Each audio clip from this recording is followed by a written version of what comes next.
Hello, everyone, and welcome to English 2367. My name is Caitlin Marisol Sweeney Romero, and I will be your instructor for this summer term. You are welcome to call me KS, K-Swizzle, Instructor Sweeney Romero, or Professor Sweeney Romero. As I mentioned in my Carmen message to you, I respond to all four of those names, and I do not have a preference between any of them. So whichever of those four you're most likely to remember or feel most comfortable using, please go ahead and do so.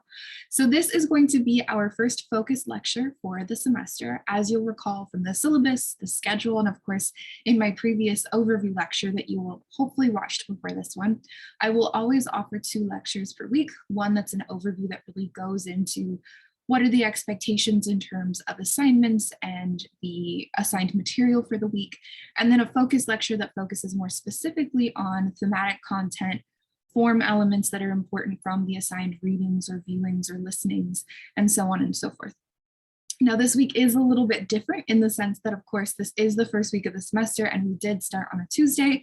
So we have to make some adjustments to make sure that you've got all the information that you need at this point in time. Therefore, because the week 1 overview lecture focused so heavily on talking through and just really providing a talk through of the syllabus and the schedule of assignments document, this lecture is going to be broken up into 4 parts that does some of the work that those weekly overviews will ordinarily do. And then we'll also provide some of that thematic and formal element content that's going to be meant to help you as you prepare to do your 2 assignments for this week. Now, I do want to note, I live on a busy street, and so there is the possibility that at times we might get sirens or car noises in the background. I also have 2 cats that I'm going to try to be strategic and make sure I record at times that they won't interfere. But all of this is to say, please be patient with me if we have any sound interruptions. I'll do my best to try to mitigate those where possible to do so. So without further ado, I'm going to go ahead and share my screen. All right, so you should be able to see that on your side of things. All right, so my lecture for you today is called Media Representation in the 21st Century. And again, this is English 2367.01, otherwise known as the portion of 2367 that focuses on language, identity, and culture in the US experience. You may notice if you look at the registration portal on Buckeye Link that depending on what section of English 2367 someone is enrolled in, there are some different thematic focuses to what is covered by this course. But for our purposes, we're really thinking about the connections between language, identity, and culture. And so for our specific theme, as I talked about in more depth in the overview lecture, we're thinking about making the self or making the selfie, social mediated representation and identities. And so for the next 8 weeks together, we're going to be really thinking about how is it that the assigned materials are engaging with guiding questions related to this larger focus of what does it mean to make a self that is publicly visible, that is publicly presented, that is mediated through tools like social media and engages with other types of mediation tools that precede it. So again, my name is Caitlin Marisol Sweeney Romero. You can call me KS, K-Swizzle, Instructor, or Professor Sweeney Romero. I offer office hours on Tuesdays and Thursdays from 11 a.m. to 12:30 p.m. via Zoom. I offer the ID and passcode to get into this meeting on the first page of your syllabus, right at the very top. And this, again, is week 1 of the semester. And our sort of topical focus is going to be from legacy media representation to social mediated self-images, visibility on what terms. And I'll expand on that a little bit later on. I'm going to offer you an agenda each time that we have a lecture, namely because I think it's useful for organizational purposes, but also you'll notice that in the description box of this video, I'll provide a link to my lecture notes so that you can view these separately from the video. I also hyperlink them. So on this particular slide, you'll notice that the green underlined text is all hyperlinked so that in the event you want to look at these slides separate from listening to and watching my lecture, you have the option to do so in such a way that you can move between the sections quite easily if you click on that underlined bolded green text, okay? But on the agenda for today is we're really working through kind of this week's focus in 4 parts. And so I encourage you to think about how is your brain going to do best in terms of retaining information when it comes to these more lengthy focused lectures. I oftentimes encourage students to think about taking breaks in between each of the sections in my lectures that will be, highlighted for you on the agenda itself. If you find that you're a person that maybe it helps to kind of listen to or watch, one of these sections per day throughout the week, or perhaps you want to do 2 at a time, all of it together and so on. Just think a little bit as you kind of experiment with this lecture, what method is going to work best for you to remember the material. So our 4 sections for today's agenda are assignment snapshots, an overview of week 1 assignments, and we'll focus specifically on talking about the semester survival group component, the highlight reel number 1 assignment, and real reactions number 1 assignment. Our second section will cover this week's theme, which I just mentioned, is from legacy media representation to social mediated self-images, visibility on what terms. Our third section is terms and conditions, key concepts to add to your analytical toolkit. And finally, recapping rhetoric, communicating in parts. And that fourth section is specifically going to be engaging with the writing-based reading that you have for this week from So What Chapter 1. So let's begin with assignment snapshots. And this is again thinking about the overview of week 1 assignments or expectations for what you need to get done this particular week. So by now you'll have seen a few different mentions of this term, semester survival groups from me. By now you also should have received an email from me to you and other members of your semester survival group that details in a bit more depth sort of what this component is comprised of. You'll see on the right side of my screen where you can kind of see the email that's shown there. That's what you should have received in some capacity this morning. I separated it out based on groups of group A, group B, group C, and group D. If for whatever reason you did not receive an email from me this morning that's explaining what the semester survival group is, please reach out to me. I did my best to follow what your Buck ID number is.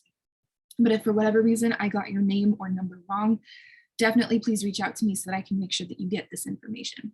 But basically, what is a semester survival group? Again, it's going to be a team of 5 to 6 people that's formed at the beginning of the semester for the purpose of streamlining participation activities.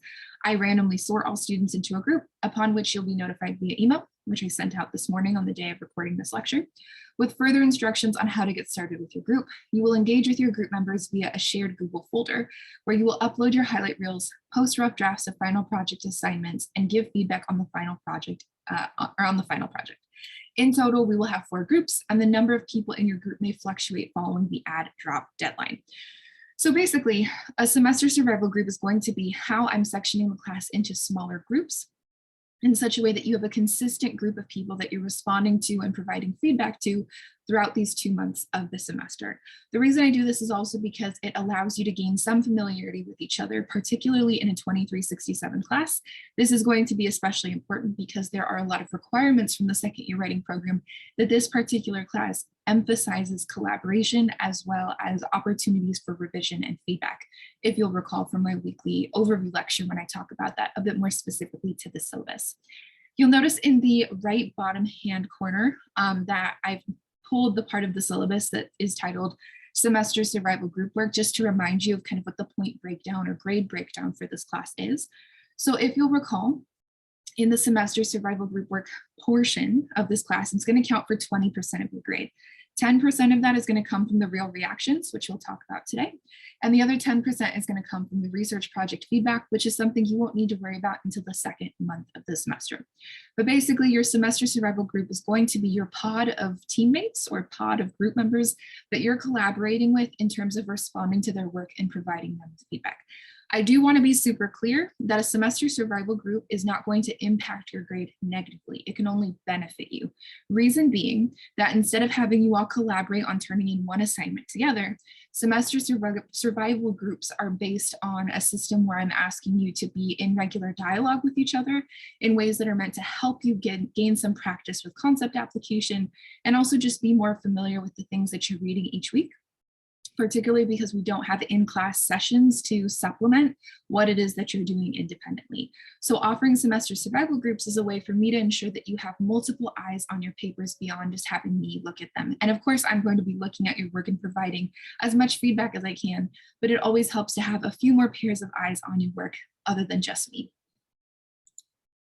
So in your email that you would have received this morning, or my email you would have received this morning, you will receive a link to a shared Google folder, which is going to be where you upload certain assignments that your semester survival group members will need to take a look at and provide you with feedback or a response to. So I've screenshotted an example of what one of these shared folders looks like. You'll also receive an invite to edit notification from me that should give you an email message alongside it. But basically in your group's shared Google folder, you'll see that I've already created 4 folders that say upload highlight reel number 1 here, number 2 here, and so on. The only one that you really need to concern yourself for at this time is upload highlight reel number 1 here, since number 1 is what's due this particular week. And with that folder, that's going to be where you upload your first assignment that is due for the course. And so this will make a little bit more sense in a moment when I talk about the connectiveness between the highlight reels and the reel reactions. But for now, it's going to be really important that you make sure that you have access to this shared folder and that you also bookmark it or have it somewhere that you can easily get to it. So you can make sure that you can turn in your assignments on time. If for whatever reason it's tricky for you to find your way back to it, or you just struggle when it comes to Google Drive, I do have a Google Doc linked on our Carmen page in the course materials section that lists the semester survival groups and each group's respective shared Google folder in the event that you lose it. Especially because I provide that document also to you via email in the hopes that if for whatever reason you misplace this folder and can't remember how to get back to it, you've got a stable link that will help you get back to it when you need to. So let's go ahead and transition into talking about highlight reels. So a highlight reel is going to be the first assignment, task, item, whatever you want to call it, that you're doing for this class for this semester. And you will turn in a total of 4 highlight reels during the course of the semester, and especially 1 every week during the first month of the semester. So in a lot of ways, this week is kind of establishing that precedent for us of what does it mean to complete a highlight reel and turn them in on a consistent basis.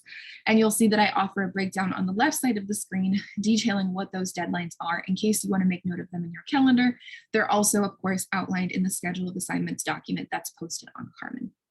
But basically a highlight reel, which I kind of talked very, very briefly about in my overview lecture, is an opportunity for you to think about how you can kind of go beyond the constraints of a traditional discussion board and create a response or reflection assignment in which you're combining critical and creative tools together in such a way that you're not only looking at how other people use, print medium or social media tools in a certain way to convey their meaning and their point, but how you're also doing that same practice, but perhaps utilizing different tools to do so in the course of responding to these materials. So what this means is that you're going to be submitting 4 different responses or reflections in the first month of the semester with these highlight reels. And these highlight reels are an opportunity for you to really bookmark your thoughts about texts that catch your attention. The simplest way to understand what a highlight reel is that you're taking one of the secondary sources for the week. So one of the academic or popular articles that you'll see posted to our weekly readings. You'll take one of those, decide which one you want to use, and you're going to really think about how does that particular secondary source or reading that you're engaging with, how does that reading serve as a source of insight or a way of understanding something about one or multiple of the primary sources that are assigned for the week. So with primary sources, they're going to range from podcast episodes to Instagram posts to YouTube videos and so on. And so what you're thinking about with the highlight reel is how can I reflect on what I learn about what is topically covered in those primary sources based on what that secondary source is giving me some additional context or understanding of. So it's going to be really, really important that you keep up with the readings and the viewings this semester, particularly because these assignments do build on each other. And given that this is an accelerated course, it's not a lot of turnaround time to recover if you're missing some of those readings and those viewings. So you really want to prioritize getting all of those done so that you're in the best possible position to pick something that you can really feel confident and comfortable working with for your highlight reel. And I'm going to expand on kind of the how of the highlight reel in a moment, but this just kind of gives us a nice overview to think about what this assignment consists of.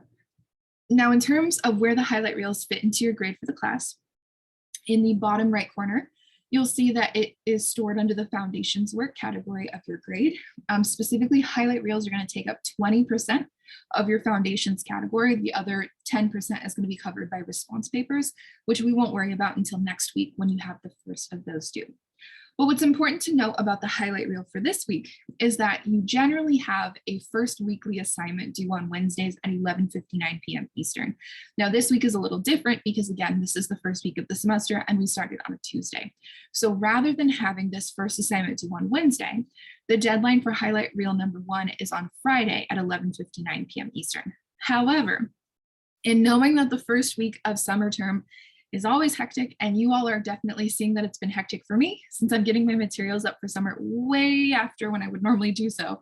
I do have an extended deadline baked into the schedule for highlight reel number 1, and that's really the case for every assignment that I offer this semester. But specifically for highlight reel number 1, the extended deadline timeline is a little bit different. So if you look at that red text in the bottom left corner, you'll see that it tells you that, of course, you do have this Friday at 11:59 p.m. Eastern as your deadline for highlight reel number 3.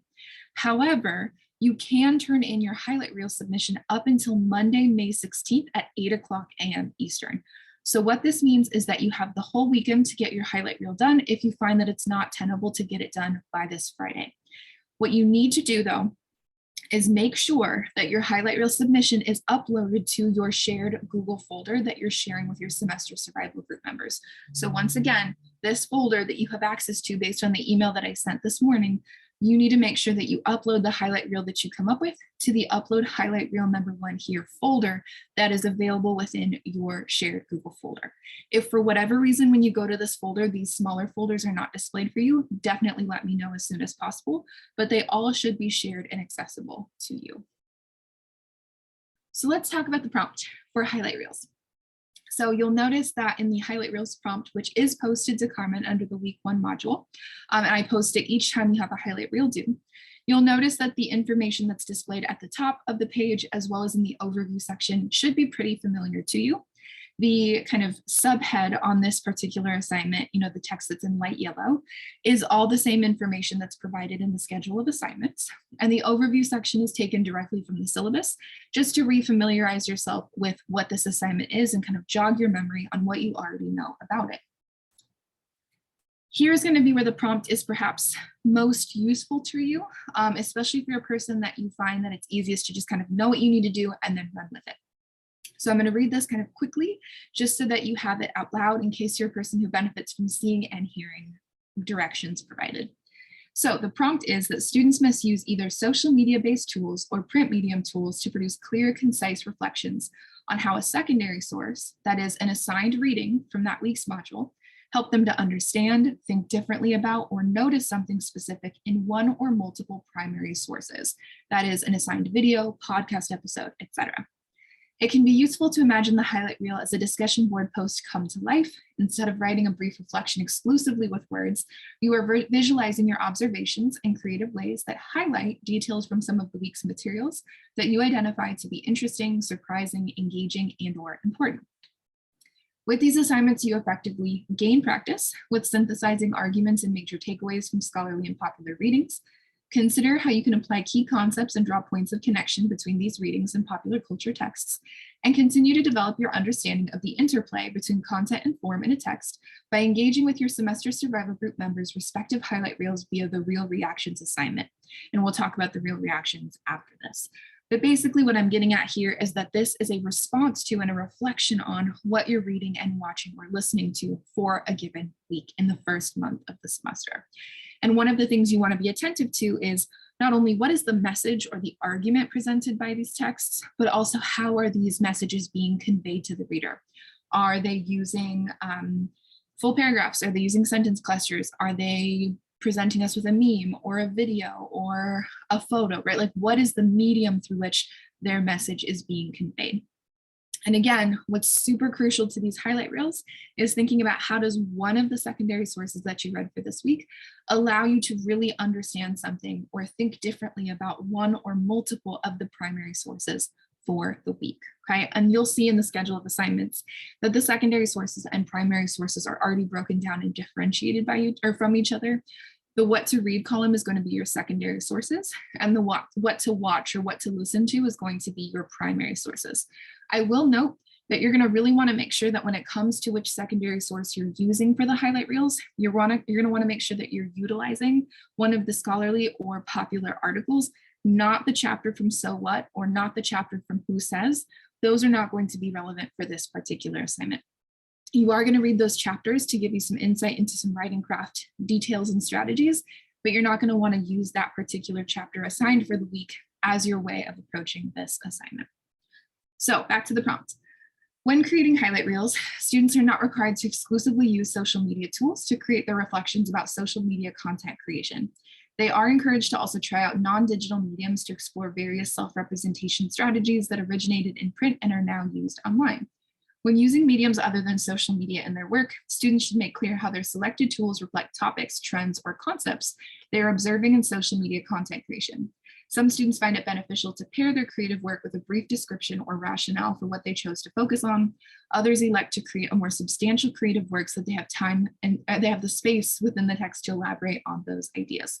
All right, so what I mean by this is you're going to need to use a print medium or social media tool in some capacity.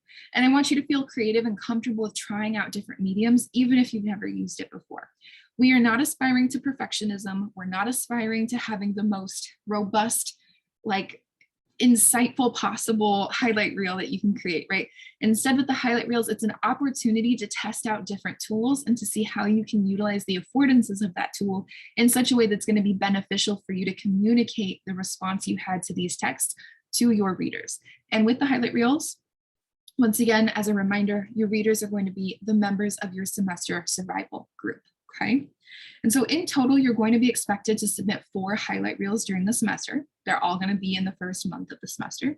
And each of these reels should use a different social media tool or print medium tool to produce the reflection. Examples of possible tools include Canva infographics, collages made of magazines or books, TikToks, Instagram posts, blog posts, journal entries, tweets with hashtags, print or digital zines, YouTube videos, podcast episodes, print comics, web comics, Instagram reels, etc.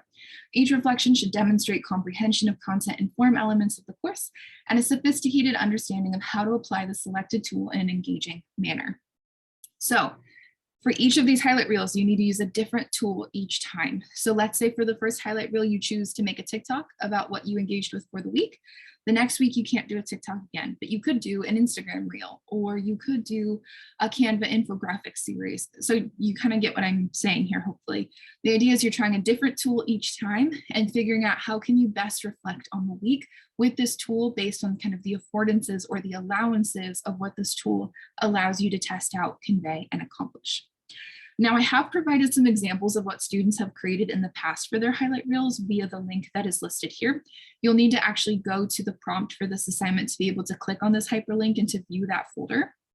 And my hope is that these projects examples can be generative just for you to kind of get a sense of like, how might I make a highlight reel since it is kind of a particular genre. However, I will note that with the highlight reels that you're going to see examples of here, these are highlight reels that were submitted for an in-person synchronous version of this course, which means that their scope of these highlight reels is a little bit different than the scope you have for this assignment because we don't have the in-person class time to supplement your discussion and just reflection on the secondary sources. So I really, really want to emphasize for you that it's going to be crucial that you're really paying attention to selecting that one secondary source from the week that you want to focus on and pairing it with one or multiple primary sources for the week that are going to allow you to really explore ways that these particular texts are engaging with the week's theme in some capacity.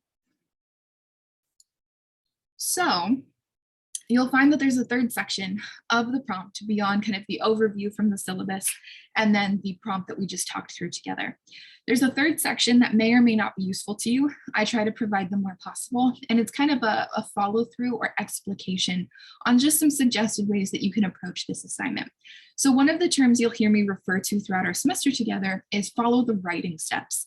And I think of writing here as an acronym that can be really beneficial for thinking about what's the sequence or the way that you should go through the material for this class that's going to be most conducive to your success on an assignment like a highlight reel.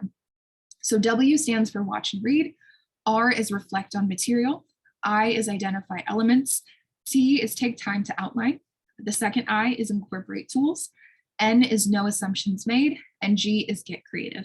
And this final part of the prompt for the highlight reels really explicates on what each of these parts of writing steps consists of. So you'll see this as kind of the final page on your prompt, but I've also included a TLDR, or too long didn't read, section for each of these slides. And I'm going to more so work off of those than really going exhaustively into each of these steps. Again, everyone's learning style is different. And so you might be a student that you feel confident and comfortable to just work off of the prompt section of the prompt. That's totally fine. But if you're a student that would benefit from having a bit more explanation, this section of the prompt is really going to be your bread and butter.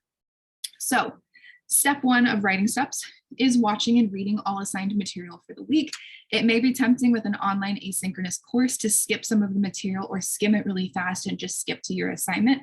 I really encourage you to avoid that approach, namely because I'll just preview that next week when we get to the response papers, I will be asking you to return to some of the material from this week. So it's in your best interest that you're watching and reading everything as opposed to trying to skip around and cut corners, because it will come back to bite you.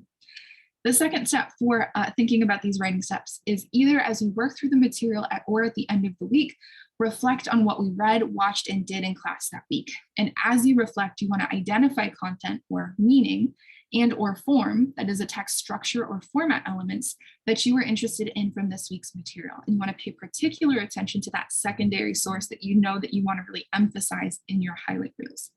So the TLDR here is for each highlight reel, pick something we read and consider how it's in dialogue with one or multiple primary sources assigned for that week. And you will talk about the relationship between these texts in your assignment.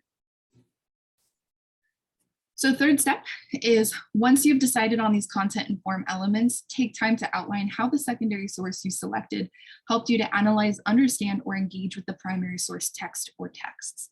And so the TLDR here is figure out what you want to say about these elements and then pick a tool to use when talking about these elements. Because step 4 of writing is now incorporate a social media-based tool or print medium tool into your reflection that can be used to communicate your findings about the selected content and form.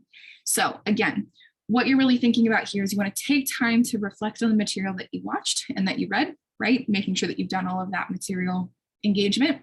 And then transition into really outlining and thinking about, okay, what secondary source really stood out to me? Maybe there was a concept that was introduced. Maybe there was a particular example that they provided that I found to be really generative.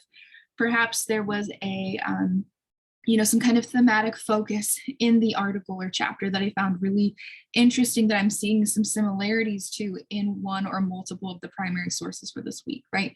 And so you want to really take time to outline how could you make some of those connections explicitly clear to your reader. And again, your readers are your semester survival group members.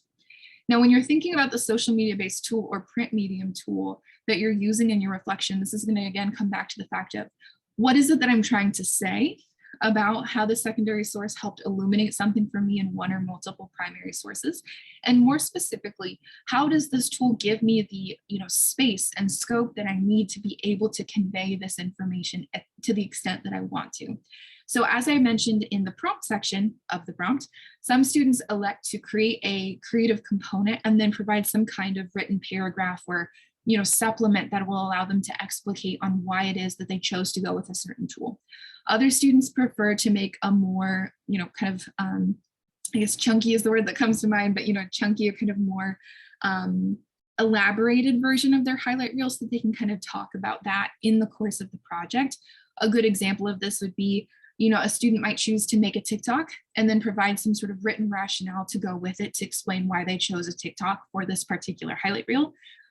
The opposite of that would be maybe you make a YouTube video that's 5 or 10 minutes in length as opposed to, a few seconds or a few minutes on TikTok. And then you're able to naturally cover that information in the course of your YouTube video, as opposed to having to add on an additional component to feel really confident that your point was conveyed clearly. Step 5 of writing steps is when preparing your reflection, make sure that there are no assumptions made about the creator of the text or your reader/viewer. And you want to avoid making generalizations about groups of people, identities, the creator's intentions or beliefs, and what your reader or viewer already knows about social media content creation. So the TLDR here is don't make generalizations or rely on assumptions in your writing. And writing here I'm using as a placeholder, acknowledging that for some of your highlight reels, you might be exclusively working in verbal or audio modes. Also, these assignments don't need to be full arguments. They are reflections on things that caught your eye. And so we want to be really mindful of the fact that this doesn't need to be a 10-page paper or a 45-minute YouTube video. That's more so in the realm of what we want to get to for the final project. These are bookmarks in some ways of pulling some interesting details out of the readings and the viewings and really highlighting those and not thinking about covering every single point or every single detail that is offered from these texts. And then finally, the sixth step of writing steps is get creative with each reflection. Each highlight reel submission can look totally different and focus on entirely separate topics. You'll really want to use the weekly theme as your guide to help you really contemplate what in particular should I focus on and how perhaps might I take a slice out of that topical focus for the week and allow that to be what guides me into my inquiries in this particular highlight reel. So in the event that you're feeling unsure of where to start, I just kind of offer these final points here. Reflect on what we read, watched, and or listened to during the week by identifying aspects of a specific secondary source that helped illuminate something for you, in one or multiple primary sources and that caught your interest, okay? So as you're reading, really think about, oh, that's interesting. I would be curious to see if maybe this concept is applicable to this viewing, or perhaps something that they explain in terms of historical context is relevant to what we're watching for that week, right? Little things like that you can pull out as being key concepts or core details. Pick a social media-based tool or a print medium tool that you can use to share this reflection. You'll want to pick a different tool to use for each reflection. And when selecting a tool, think about how the medium, for example, photos, comics, videos, etc., suits the message you're trying to convey. How can the medium help you to communicate what it is that you want to say? And finally, get creative with how you make your highlight reels. A lot of students end up using one of their highlight reels as the starting point for their final project. I include midterm paper here, but in our case, it's going to be a bit more relevant to thinking of them as response papers. But either way, so what you create might end up saving time in the long run. And I also kind of include midterm paper here because in a fall or spring version of this class, oftentimes I've seen the highlight reel be relevant in different capacities.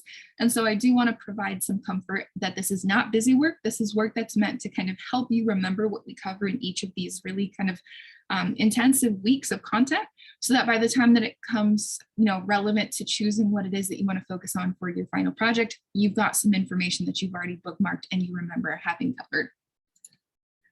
All right, this section's almost done. We're going to talk about reel reactions. And like I said, this portion of the lecture today ordinarily will comprise the entire weekly overview lecture, but for our purposes in week one, it's a little bit lengthier because we're squeezing in a lot more information that needs to get covered. So you will turn in a total of 2 reel reactions during the course of the semester, one every other week during the first month of the semester. And I list for you here what those days specifically are. And in the top right corner, you'll see that I've pulled from the syllabus what is described as being the reel reactions assignment to jog your memory. And in the bottom right corner, I note that the reel reactions comprises 10% of the semester survival group work category of your final grade. Now, from the syllabus, something I want to cover really quickly is you do have a reel reactions due this week in addition to having your first highlight reel due. You'll notice that in the syllabus, in addition to your Wednesday assignments, you'll also have Saturday assignments. And so your second weekly assignment is due on Saturdays at 11:59 p.m. Eastern. However, since this is the first week of the semester for us and things are a little bit different, I want to draw your attention to the fact that Reel Reactions #1 discussion board has a deadline of this Saturday, May 14th at 11:59 p.m. Eastern. However, you can turn in your Reel Reactions response up until Monday, May 16th at 11:59 p.m. Eastern. So you'll notice that the highlight reel for this week can be turned in up until 8 a.m. on Monday of next week. The Reel Reactions can be turned in up until midnight on Monday next week. That way, in the event that your whole group maybe submits closer to that Monday 8 a.m. deadline than they do to the Saturday deadline for this, or Friday deadline for this week, excuse me, you still have an opportunity to be able to review these materials to be able to put together your Reel Reactions post. Now, unlike the highlight reel, which should be uploaded to your group's Google folder, the Reel Reactions post should be posted to the Carmen discussion board thread titled Discussion Board Reel Reactions #1, and that is available to you under the week 1 module on Carmen. So you'll see that the prompt for Reel Reactions is also available for you and posted in the week 1 module on Carmen. The information in the subhead of the Reel Reactions prompt is also pretty similar to what you've seen before. However, I've also included the information that's going to be relevant in terms of thinking about the two real reactions separate from each other. So the real reactions #1 deadline is the one for this week, and the real reactions #2 deadline is going to be for the second of these that you have to do in a few weeks. The section here that says snapshot from the syllabus is just regurgitated from the syllabus to jog your memory of what it is that we've already talked about. What's going to be most useful to you is this particular section of the prompt that's labeled prompt. I'm going to read this to you quickly. It says, this assignment is a traditional discussion board post in the sense that you will be expected to post a brief writing to the Real Reactions discussion board on Carmen. These brief writings will be based on the highlight reel submissions produced by members of your semester survival group during that week. More specifically, the Real Reactions call for you to respond to your peers' work, notice the interplay between content and form in their reflections, and to consider how what they submitted helps you to enhance your own understanding of the week's assigned readings and viewings. It is important to keep in mind that Real Reactions are low stakes, brief responses that are designed to support your understanding of assigned materials prior to completing more in-depth comprehension and writing exercises, for example, response papers in the research proposal. Additionally, they're meant to encourage collective support for each other's work as a classroom community working virtually and asynchronously to meet course learning objectives. So what the heck is a Real Reaction? It's a discussion board post. So whereas the highlight reel has a bit more razzle dazzle in that you can turn it in any format, the discussion board post format for the Real Reactions is intentional to make sure that it's really low stakes, familiar to you in terms of format, but also is conducive to you providing a response. Now, a Real Reaction is not an evaluation of the quality of your peers' highlight reel. So by that, I mean, I'm not asking you to grade your peers' highlight reel submission. Instead, what I'm asking you to do is to look through what it is that your peers created and reflect on how looking at their respective highlight reel submissions perhaps gives you new insight into the material that you read and watched for this week in ways that maybe is a bit different than what you kind of gleaned from doing a highlight reel of your own. So what do I mean by this? The way that you're going to complete this assignment is that, again, twice during the first month of the semester, you'll have opportunities to engage with the creative and critical work produced by your peers, specifically during weeks 1 and 3, and we're in week 1 now. So the steps that you want to take are in your semester survival group's shared Google folder, locate the folders labeled upload highlight reel #1 here and upload highlight reel #3 here. The highlight reel submissions that are uploaded to these folders by you and your peers will be what your respective Real Reactions are responding to. So again, thinking back to the shared Google folder that I sent to you in email this morning, that's going to be the location that you're going to need to look at first to complete your Real Reactions, because you'll need to look at what your peers created and uploaded to that folder.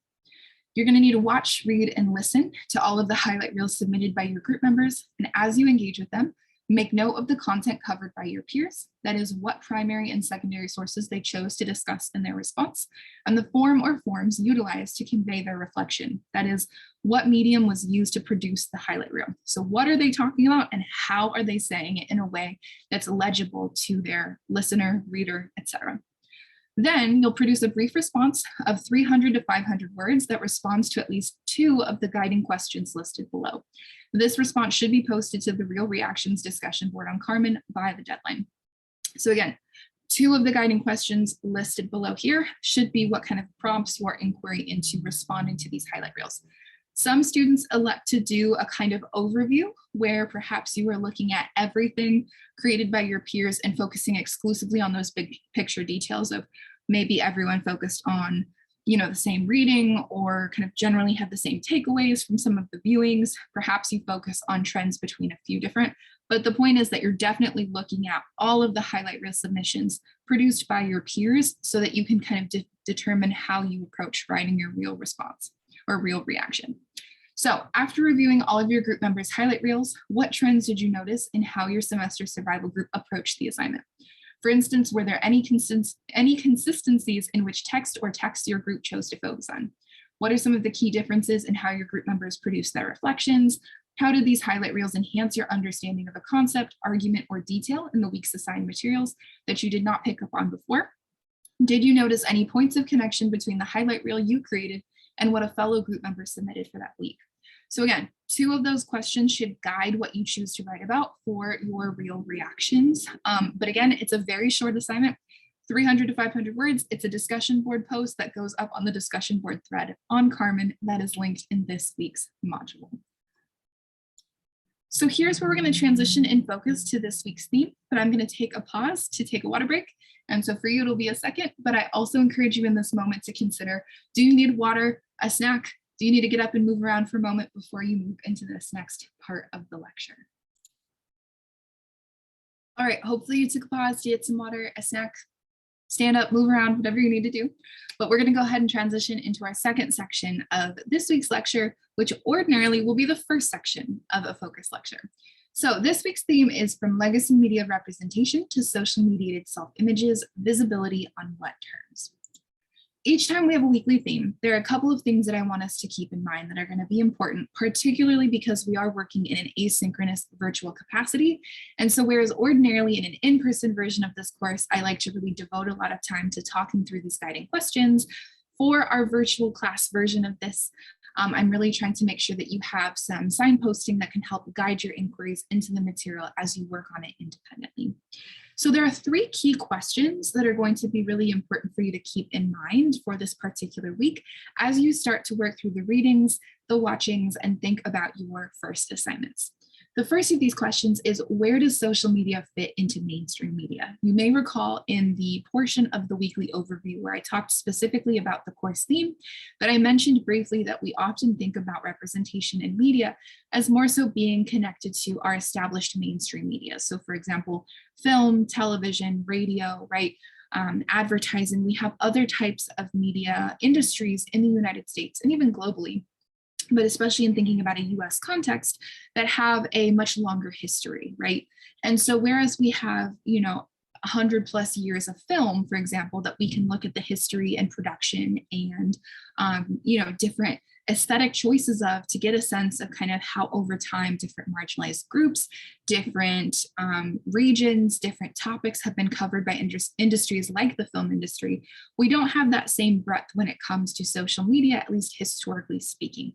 However, that doesn't necessarily mean that social media content creation is, narrower in scope or less exciting or engaging.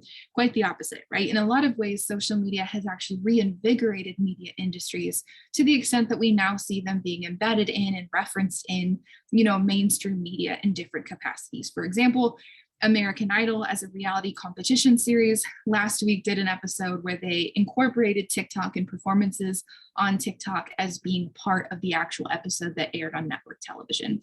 And so that's just one example to think of. We, of course, see a ton of other ones that we'll get to, especially in week 4 when we're talking about self-branding. But for now, I want you to really think on this question of, where does social media fit into mainstream media if for so long we've defined mainstream media as being comprised of television, film, radio, and print medias, okay? My second question for you for this week is, what does representation look like in online spaces? And particularly in the readings for you this week, as well as in the viewings for this week, you're going to see this question or this point of representation come up quite a bit. And so when we're talking about representation and thinking about online spaces, which can be anything from blogs to TikToks to Instagram profiles to Facebook profiles to Vine when it still existed, right? And any number of spaces like message boards or even websites that are not specifically social media coded, right? I want you to just really think about, what does it mean for a person to be represented on the internet, whether by their own creation or they're represented by another entity, okay? And when we're talking about online spaces, this is also going to extend to streaming platforms like Netflix, Hulu, Apple TV, Disney Plus, so on and so forth. And we're going to definitely talk about some of those components as well, particularly when we get into thinking about what you might want to write about in your final project.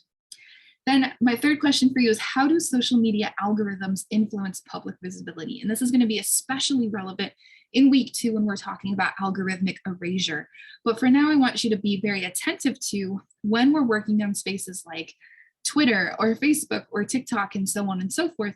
All of these sites work off of algorithms that are, created in such a way that they determine what content is displayed to us, that are really attentive to our habits on these websites, that in some capacity surveil our data and surveil our behaviors online, all of which is going to really create online spaces that are not exclusively navigated by us, but are also controlled by corporate entities and also explored by corporate platforms beyond the ones that we see as owning social media, right?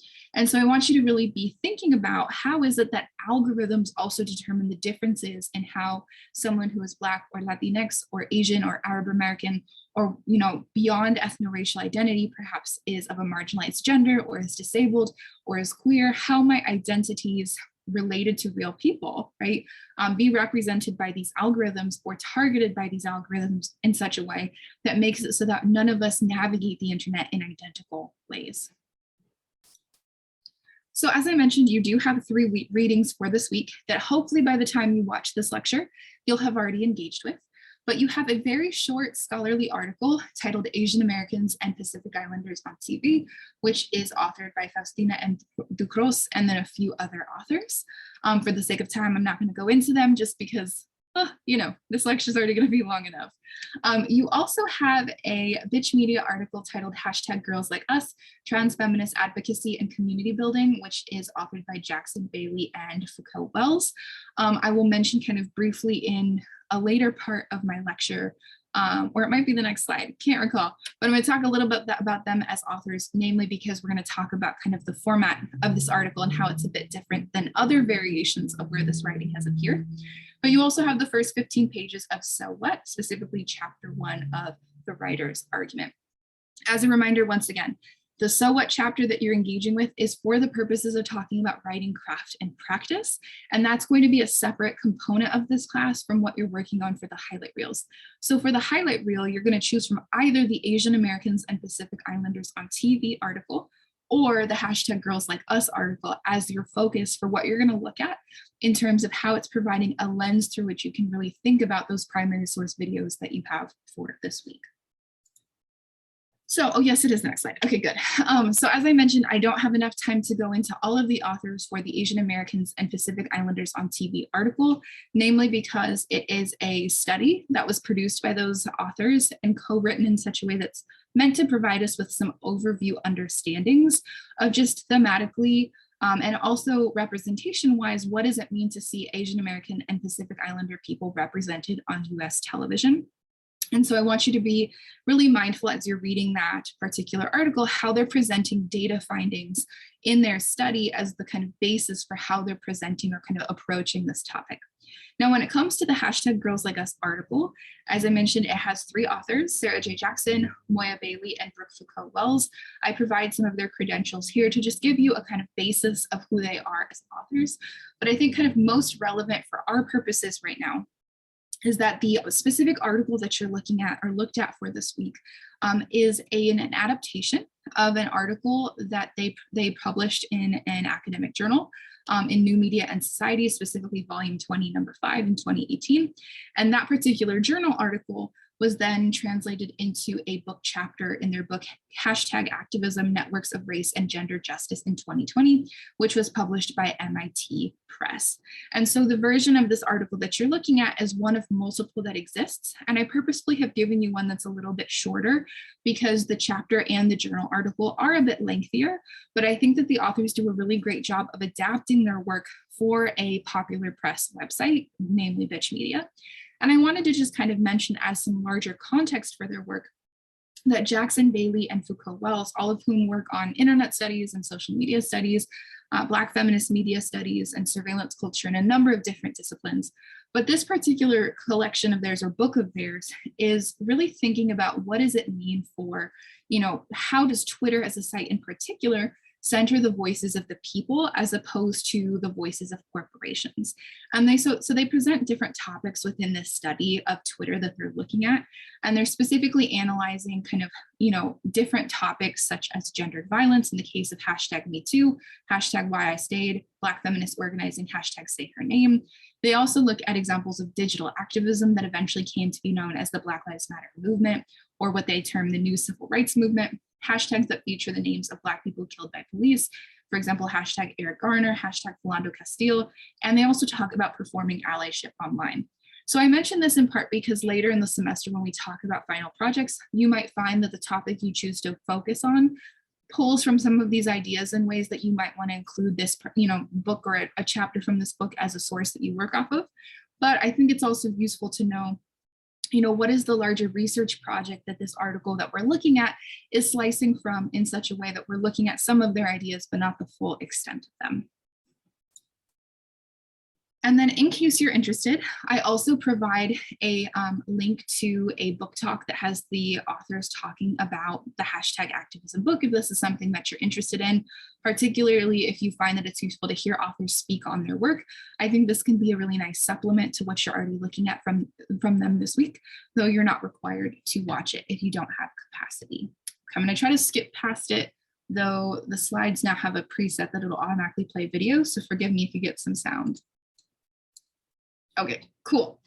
And then in terms of other academic monographs that might be interesting to check out by these authors, Sarah J. Jackson has a text, Black Celebrity, Racial Politics, and the Press, and Moya Bailey has Misogynoir Transformed, Black Women's Digital Resistance. And I like to include these just because in case you are interested in some of the topics that they're focusing on, I think they're really great authors to look to, but also I want to really establish at the beginning of our semester together that there are many people who are working on social media as their primary focus in terms of their academic concentration. And we don't always see that represented in the academic classroom, or if we do see social media text incorporated, it's on a more casual or sort of informal level that sometimes suggests as if these texts are not as academically rigorous as others. And so what I'm really trying to get at here by providing some of these other examples is to say that when we're talking about the Asian Americans and Pacific Islanders on TV article or study, as well as the hashtag Girls Like Us article, I want you to really be paying attention to, how do these two particular texts think through and think about our theme for this week of really considering what does it mean to look to social media as a form of representation, as opposed to looking exclusively at established media. You'll find with the Asian Americans and Pacific Islanders on TV article, that one is thinking specifically about established media by way of television. So I want you to kind of think about some of the topical focuses that they present to us in terms of, characters that are represented or opportunities for actors and some of the industry practices with film and television that can potentially be limiting, even as they present some opportunities to empower groups of people like AAPI communities. Simultaneously, when you're looking at the hashtag Girls Like Us article, I want you to really be paying attention to the usefulness of using hashtags. Obviously, we can have tremendous dialogue about, the ways in which hashtags ultimately can feel kind of outdated and less useful as a digital tool, but definitely in terms of kind of movement work and collective organizing, I want you to be especially attentive to how Black trans folks and specifically Black trans women are talked about in this article as being kind of really important thought leaders in considering how they can use these hashtags as, digital organizing and also just digital joyfulness tools. I also include some images here of Janet Mock and Laverne Cox, both of whom are really influential in Black trans feminist media spaces.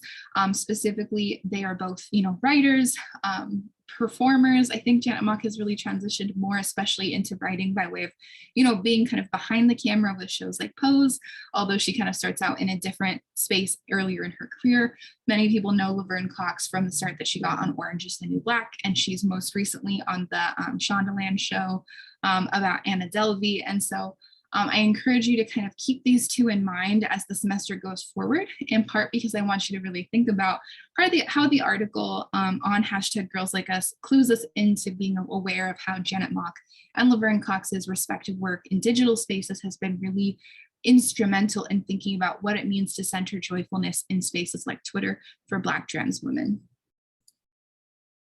And then, of course, for your viewings this week, you've got 6 different videos. They are all very short, though I know initially it can feel kind of overwhelming to see how many texts are represented on the schedule for a given week. You have 2 videos or trailers, I guess I should say, of sorts. We'll say snippets. You've got 2 short videos that are focusing on thinking about the documentary Disclosure that is offered on Netflix. And then you have 4 short videos that are thinking specifically about Asian American and Pacific Islander representation on television and in film. In both of these cases, I hope that you, if you've already watched them or if you plan to watch them after this, I want you to be really attentive once again to thinking about what does it mean to be represented in a space. Though as you'll kind of see here, these 4 texts are really focusing particularly on how representation has been constrained to film and television for so many people.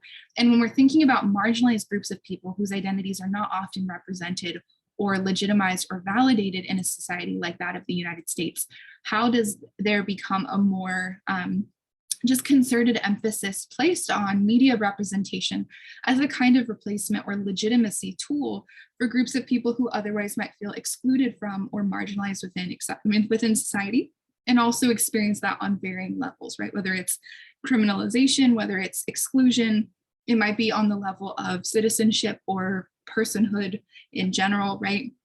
And so I want you to really be thinking about those dimensions of what it means to struggle to belong in a space when you're watching these 6 videos.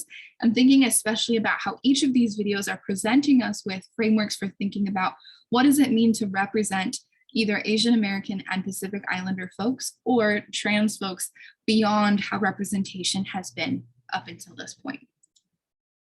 I also pull a clip here, or kind of offer you a few clips, I suppose, from one of the videos that you'll be watching, specifically the trailer from Disclosure. And again, you're not watching the whole film, you're just watching a trailer that promotes it. But I want you to be especially attentive to moments in which we're seeing people tell, their own stories in front of the camera, specifically when they're being interviewed, and especially for performers, whether they're actors, activists, whether they're, folks who have held a variety of roles in, popular culture. I want you to be really attentive to how are they speaking specifically about the ways that Hollywood has represented trans people over the film industry's history, and how have those representations enacted quite a bit of harm that hasn't necessarily helped trans folks achieve the kind of representation, but also just inclusion in society that they deserve to have.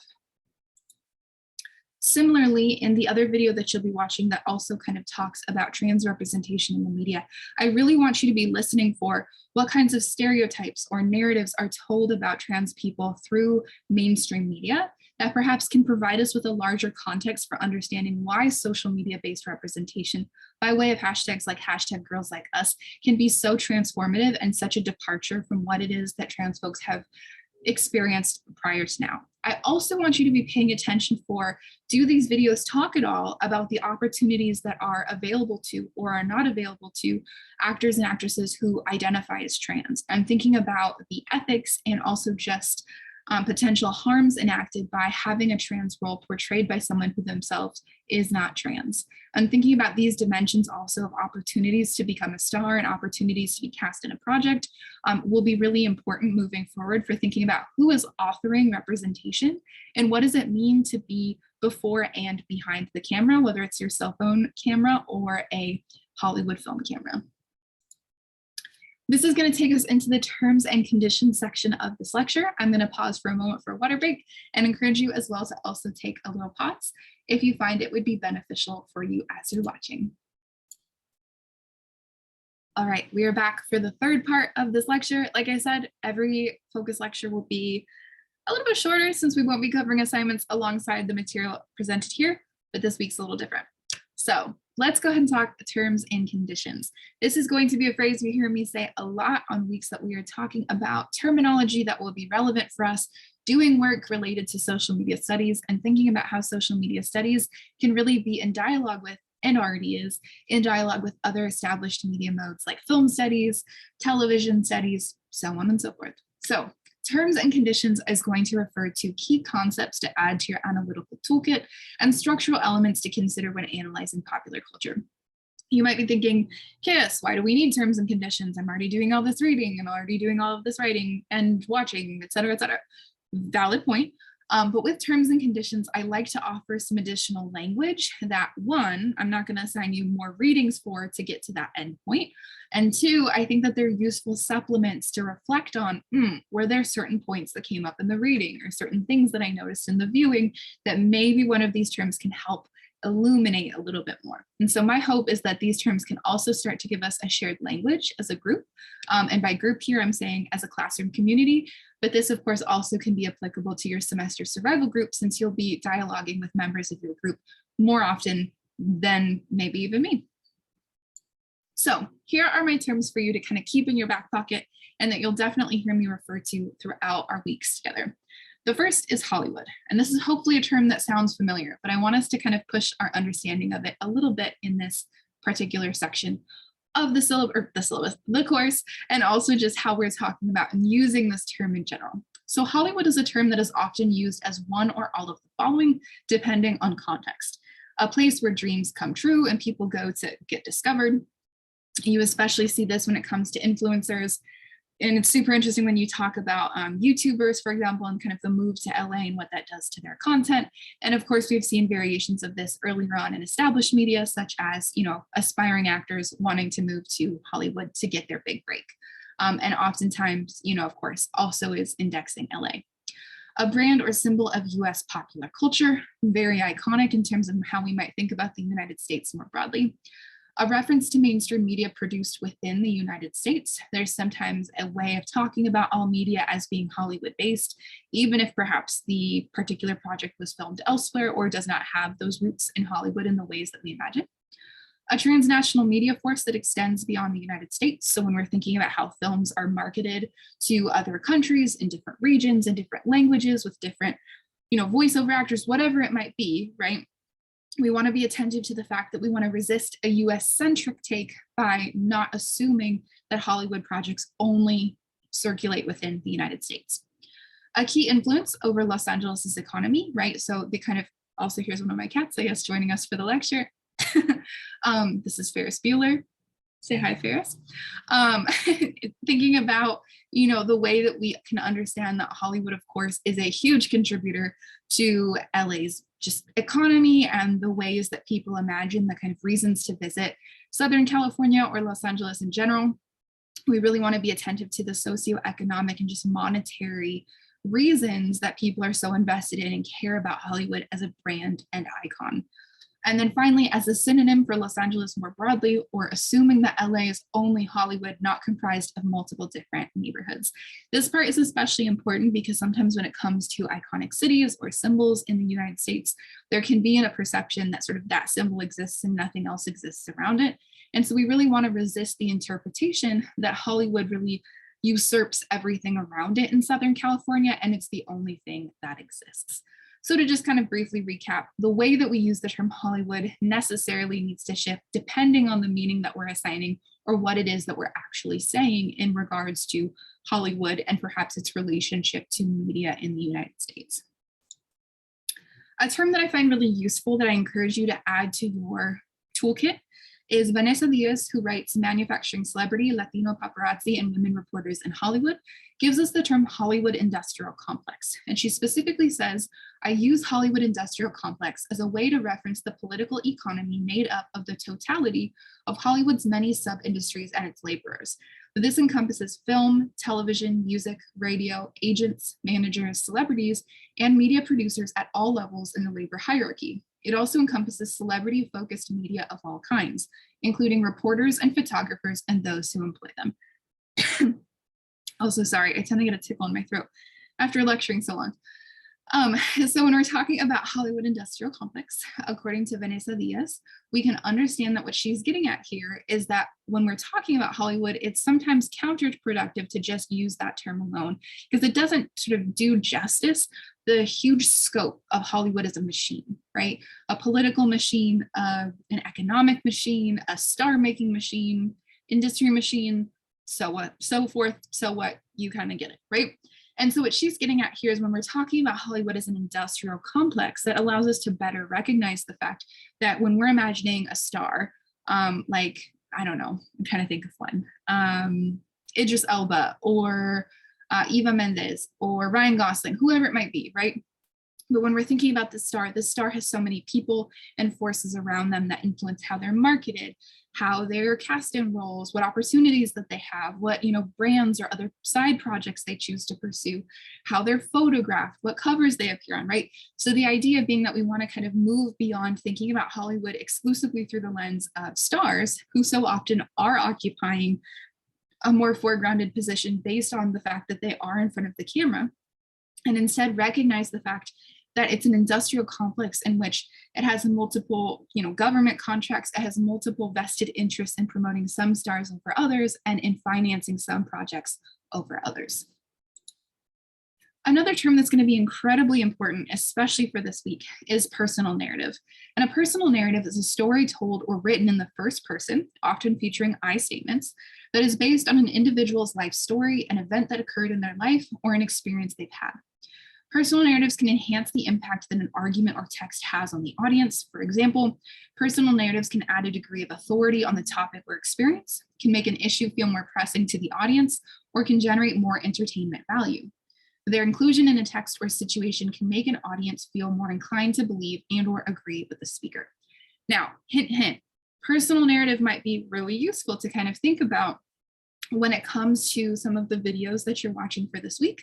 It might be useful to reflect on, am I seeing some examples of personal narratives being incorporated into these videos that are being produced to talk about different topics and different issues that marginalized communities face, specifically Asian American and Pacific Islander folks, as well as Black trans folks, right?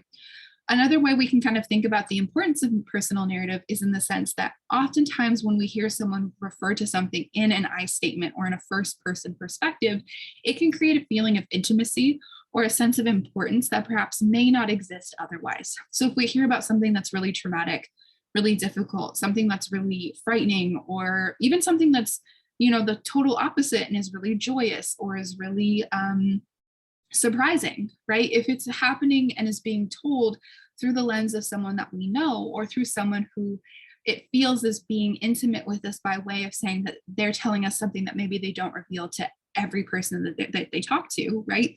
A personal narrative can be a really effective narrative tool that encourages the audience to feel like they can identify with the speaker, or at the very least feel a connection with or a closer proximity to that speaker. Personal narrative especially can be useful to think about when we're imagining how YouTubers, for example, talk to their audience throughout the 2010s and even late 2000s, or how celebrities perhaps sometimes share personal experiences in interviews or in magazine covers, right? Personal narrative really surrounds us as a tool that's used to strategically invite intimacy for a particular audience or viewer.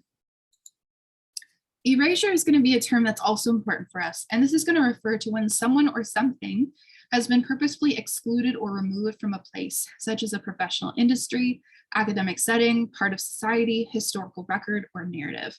Erasure can occur when someone or something is not considered at all in a conversation, when a text purposefully leaves out a group of people who would typically appear in a given setting, for example, as residents of a neighborhood, when someone is not given the credit they deserve for originating a trend, or when someone is not given the opportunity to participate in something that others are, such as the media.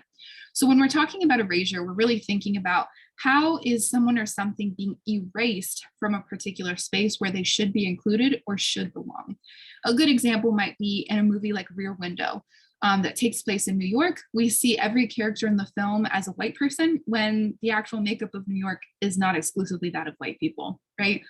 We can also think about this in the perspective of when we're thinking about what is the ethno-racial makeup or gender makeup or sexuality or citizenship makeup of the professors in your department or the students in your program, right? Are you seeing that a particular program is tending to recruit students of only one or very few identities?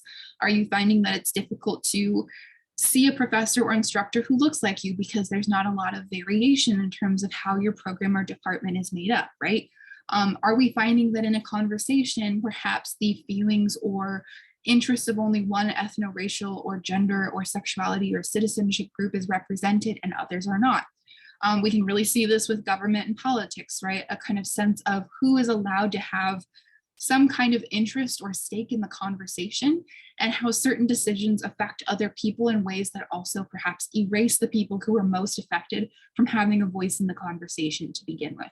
And so excuse me, when we're talking about erasure, this is going to be especially something I want you to be thinking about when it comes to the Asian Americans and Pacific Islanders on TV article, because there's ways in which that article in particular is really engaged with this question of erasure and what it means to have representation, or perhaps representation that's either overrepresented or underrepresented. And those two terms in particular that you'll see come up in that article are going to be especially important when considering what does it mean to be erased from a space or a dialogue or a narrative. We also have a term that you'll see kind of come up in the videos more specifically of brownface. And this is an offensive racist act in which a white or light-skinned performer makes themselves brown by wearing darker makeup than their complexion, darkening their hair, and in some cases, performing a fake accent or brown voice, and or wearing culturally specific clothing to mock or imitate the physical appearance, self-adornment practices, and or linguistic characteristics of a person of color, typically one who is Latin American or South Asian. Brownface has historically occurred in popular culture when casting directors have chosen not to cast someone who is actually part of the specified ethnic group.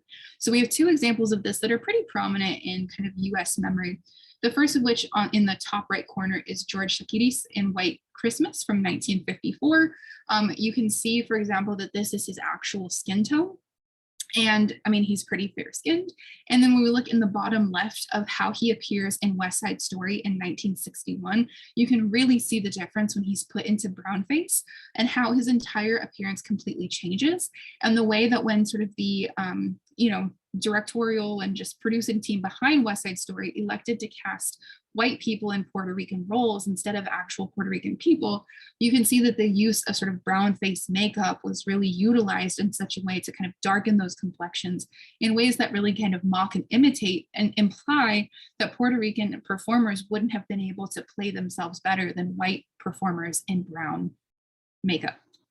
I also want to note that, of course, brownface extends beyond traditional film industries and cultures, but this is perhaps one of the most notable examples of this. Sorry that you can see Ferris in the bottom corner.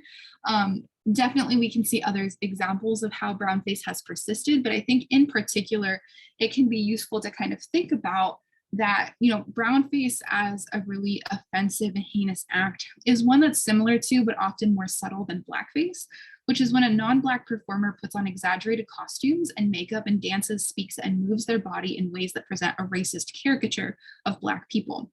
Starting in 1845, blackface minstrelsy performances were a dominant popular entertainment form for white audiences in the US. And so when we're talking about brownface and its pervasiveness in film history, for example, in the US, we can't necessarily talk about brownface without also acknowledging its predecessor of blackface and the immense popularity of blackface that was really kind of key fixture of US popular culture in the late 20th and kind of early late 19th and in early 20th centuries. And we'll get sort of more historical insight into blackface and just thinking about what it means to kind of create these like personas that are so kind of deeply offensive. Sorry, as I have to move my cat, when we get to next week and thinking about algorithmic erasure and spectacle. Another term that's going to be important for us is stereotype. And I really like this definition offered by Maureen Furness, who's the author of A New History of Animation from 2016, in which she writes, there can be a fine line between the notions of type and stereotype. A character actor in a live action film or theatrical performance may be associated with a type, sometimes related to comedy, action dramas, or any other scenario. In some cases, typecasting limits a performer to a particular kind of role. For example, it can be difficult for a comedian to play a gangster. Typecasting may be based in part on stereotyping or thinking in an oversimplified way about groups so that individual people are viewed as all being similar. Now, when we're thinking about the kind of differences then between typecasting and stereotype, when we're talking about a typecast, we're talking about an actor, as Furness is presenting us with here, in which a character is known to play a particular type of role over and over and over again, and they become known for playing these types of characters. And when we're talking about type of character or character type, this is, as she points to, going to be more so about kind of the type of perhaps like profession or the type of persona that these characters have. So a gangster character, or perhaps a cowboy character, or a shady businessman, right? Like these types of characters that are going to become recognizable with and kind of really identified with or associated with a particular performer based on how they've maybe played one or multiple roles over time. The difference, however, between typecasting and stereotypes is really important to have a clear handle on. So Maureen Furness tells us that the stereotype is an image that appears so often, reinforced in multiple ways, that the public believes it to be real on some level. Stereotypes can be thought of as an element of traditional storytelling, and like the characters in fairy tales and legends, they are composed more of fiction than of fact. They are different, however, in that stereotypes are attempts to encapsulate the individual characteristics of a large number of real living people and are mainly negative rather than, in the case of legendary figures, for instance, descriptions of individuals from history who are perhaps magical or heroic. So what Furness is getting at here is that whereas we can recognize typecasting to refer more specifically to the types of roles or types of characters that a performer is going to kind of get locked into based on one or multiple past performances, when we're thinking about stereotype, we're thinking about the ways the public starts to make assumptions about marginalized groups of people or certain groups of people based on the repetition of a harmful image over and over and over again. Now, stereotypes, of course, are not limited to film by any means. We also get stereotypes portrayed in literature, in television, in magazines, many different facets, unfortunately, of US popular culture. However, at least in thinking at this point just about kind of film and television, since that's partially what we're getting covered by the Asian Americans and Pacific Islanders in TV article, as well as the videos for today, or this week, I should say. I think Maureen Furness's definition is really helpful for understanding the fact that this idea that stereotypes affect real living people, even though we might be inclined to say, oh, we can dismiss them and not give them any credit or weight, is something that's really important to pay attention to, right? Particularly because we can really see the way that stereotypes, when repeated and repeat really negative or kind of assumptions or negative portrayals or assumptions about a group of people, and especially sometimes when those stereotypes are portrayed by actors or performers who do share that identity with the one that is being stereotyped, there can be really harmful repercussions in which real people have to live with the actual daily consequences of experiencing harassment, discrimination, exoticization, right? Many different ways that people are really affected by these stereotypes. And we see this really come up in Disclosure and the kind of the paratextual videos we have for this week related to trans representation in the media as well.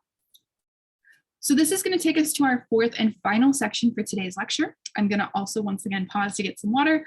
I encourage you to get some water if you need some as well, and then I will have you join me back here for our final lecture portion for this week. All right, here we are for our last portion of today's lecture. We'll see if we can get through this without another appearance, a Ferris Bueller in the background, but I don't know if I can make guarantees.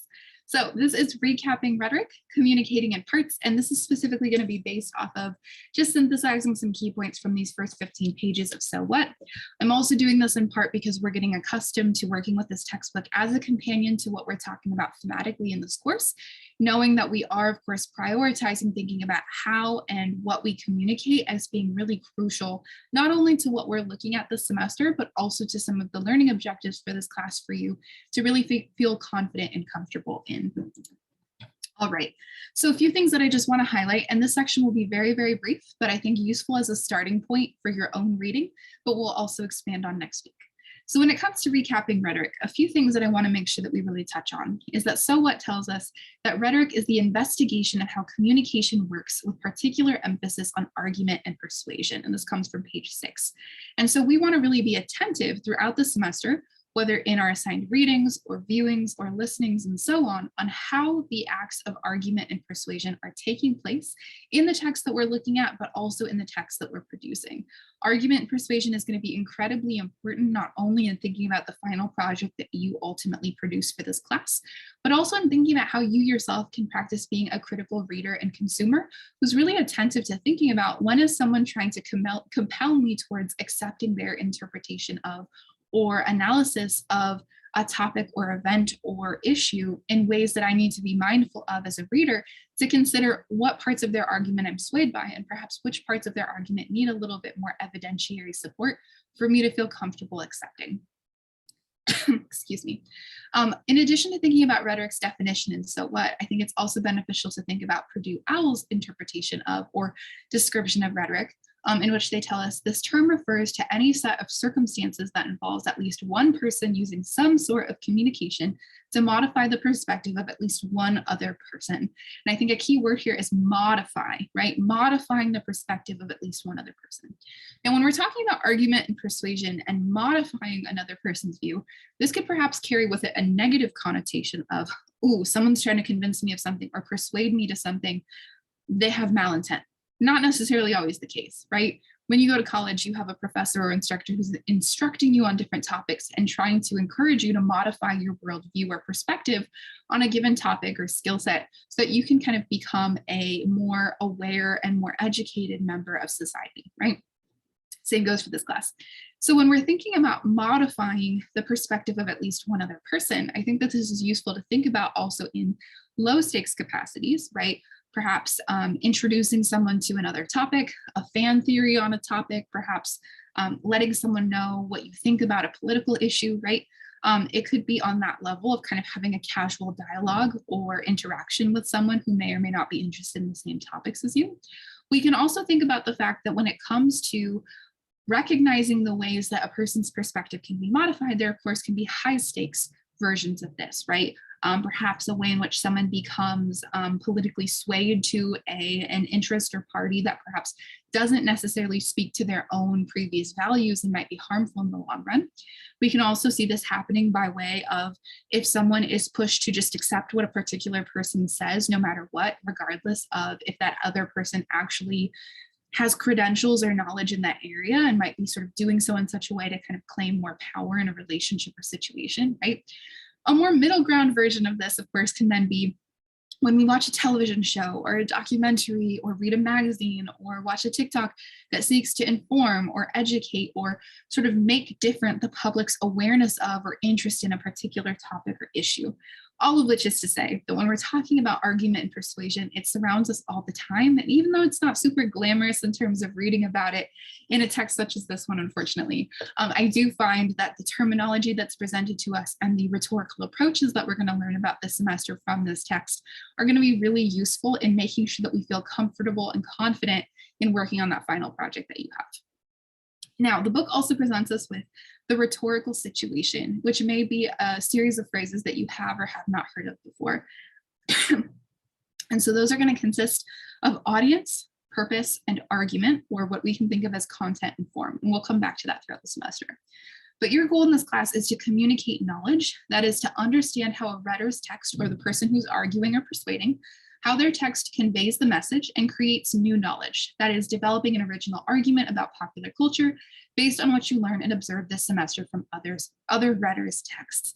So I encourage you from this point onwards to think about yourself as a person who's in the process of producing and creating your own sound, well-researched, well-supported arguments. And they can be on topics in a wide range of areas, of course. But at least for the purposes of this class, one of the stepping stones that we're going to take to get us to that place where you feel comfortable thinking about yourself as a rhetor will be thinking about how can I look at other rhetors' works. Now, when we're talking about a rhetor, it's not a title necessarily that you hold, but it's going to be a way that we can understand the type of work or role that someone is taking on by way of their argumentation and research. So for example, the articles that you're reading for today, the authors of those articles, the authors of this book, the creators of the videos that you're watching for this week. I keep saying today, but I mean this week.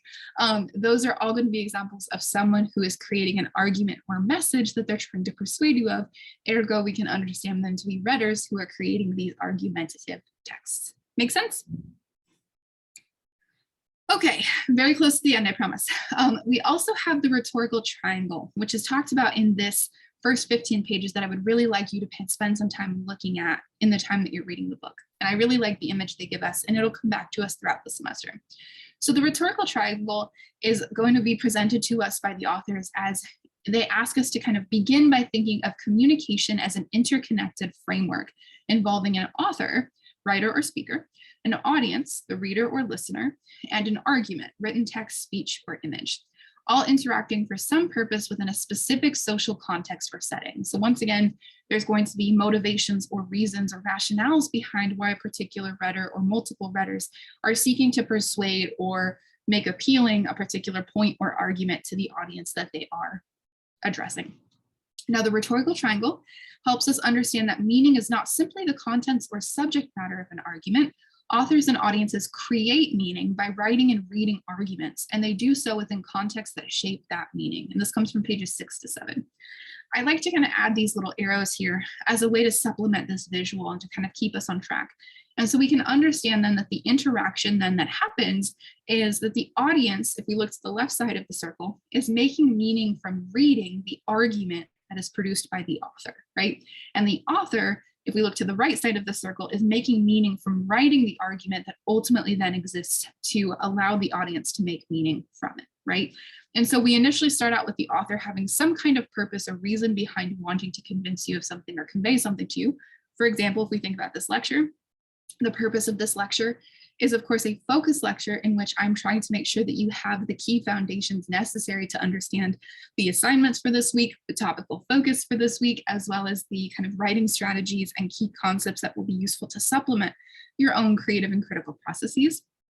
And then beyond that, me as your author, right? If we think about this lecture as something that's been put together as an argument, I've organized it into sections and into key points that I find are going to be most useful for your purposes based on my own experience of having taught this class before, having taught for a number of years, but also based on my own knowledge as a scholar of social media studies and media studies more broadly, right? And so I'm going to be drawing on my own experiences and professional credentials as a way to make sure that I can make meaning from writing my lesson plan and writing my lecture to ultimately produce an argument that you as the audience is then making meaning from by reading. And of course, when we think about the schedule of assignments that I present to you and the syllabus as well, that's also me putting together documents that you're ultimately reading that I argue then allows us to explore the larger thematic focus of this class in general. And then of course, the context then being this class in general is what's prompting this kind of intellectual inquiry on your part and how I'm kind of working as your author to make sure that you have the tools needed to be able to really understand and kind of explore the full context of these topics.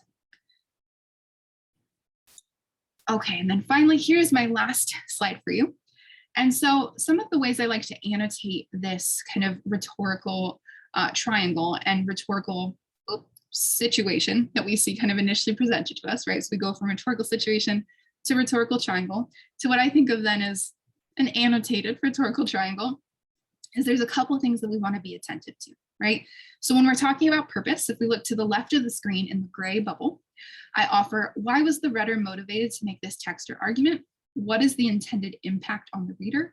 And why is this topic important to pay attention to? We're going to really dig into this when we get into the response papers starting next week. Now, when we think about audience in the lower left side of the screen with the green bubble, I ask the kind of guiding question or offer the guiding questions of who is being addressed or kept in mind in the text, what assumptions or biases might be at work here.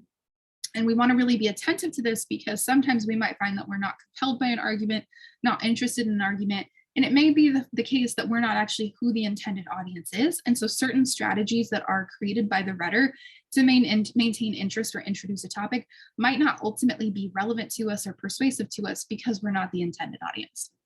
Looking at the top middle where we have context, in the yellow rectangle, I offer when and where was this material published and in what circumstances was it published? And we're going to really dig into that when we get into next week. I'm thinking specifically about who are we listening to as credible sources and voices on a particular topic. In the right top corner with the orange bubble next to argument, I offer two guiding question clusters, the first for content or the meaning of a text, and the second for form or the structure or medium of a text. With content, I offer, what is it about? Is there a thesis statement that is explicit or implied? And what evidence supports it? And when thinking about the form of an argument, which is relevant for thinking about your highlight reels, we want to think about how is the text organized and structured? What genre is it? And how is it designed? And then finally, in the bottom right corner, when we have author, in the blue circle or bubble, I offer, how do they establish credibility for us to trust the information they are presenting? What role are they taking on in the text? And so when we're thinking about authorship, this will be crucial in order for us to feel confident that we can make sure that we're consulting a source who's credible, who's well-researched, who's knowledgeable. Sometimes knowledge also comes by way of experience, personal narrative, right? And so we can really dig into some of those things between this week and next to consider how exactly one goes about this process of producing a rhetorical triangle, or rhetorical just situation, right? That's going to be sort of most conducive to the argument and message that you are trying to convey. So that is everything that I have for you for this first lengthy focus lecture. Like I've said a couple of times, they will not ordinarily have the first section that will be the entirety of a weekly overview, but I so appreciate your patience in navigating the material for this week, since it is a little bit different than the flow for the rest of the semester. My biggest priority, however, is making sure that you feel confident with understanding what the assignments are, that you feel that you've got a good sense of what the expectations are for you in this class, and also that you're just completely aware about how excited I am and how just, I don't know, just genuinely excited I am to have you in class this semester. We're going to have a lot of fun. It is an accelerated course, so we do move at a quicker pace than we would in a spring or fall semester. But I'm going to do my best to be attentive to any questions that you have, any concerns that you have, and just know that I care about you oh so much as a person first and student second. And so at any point, if you find that you're getting confused or lost with the material, please visit me in office hours or please email me. And I'm so happy to talk about things beyond kind of what is already offered to you in terms of the semester materials. So with that being said, this is K-Swizzle signing off for English 2367 Week 1 Focus Lecture. I look forward to talking with you at different points in the semester, and I hope that you enjoy the materials that are leading up to your highlight reel number 1 and real reactions number 1. Bye, everybody.